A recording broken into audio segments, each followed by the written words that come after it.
ما سادات را دوست داریم و سادات احترامم داریم، رفاقتم داریم و هیچ اصلا این گونه حرفات مطرح کردنش بده. خب اصلا مطرح کردنش بده.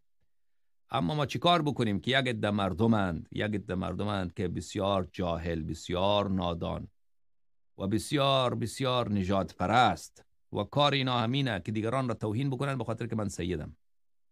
دیگه من چی عرض کنم با اونا؟ خدا اونا را هدایت بکنه. ما همچین حرفی نداریم. ما نگفتیم که کسی از ما ما با سادات دوستی نداریم. ما همیشه رفقای ما اینقدر سادات بوده و هستن، همیاران ما اینقدر سیدن هستن بودن و همیشه با اونا آها، درود ما بر از شما. اونا با جز از نیکی چیزی ندیدیم، با جز از خوبی چیزی ندیدیم. حالا یک دو تا پیدا میشن، ببین یک دو تا پیدا میشن که اونا دیگه خرگری را بله از حد میگذرن. درود بر شما. چی عرض کنیم؟ آره. من آقای علایاری عزیز، خدا سرشاهده انقدر یعنی شما رو دوست دارم، خدا میدونه. یعنی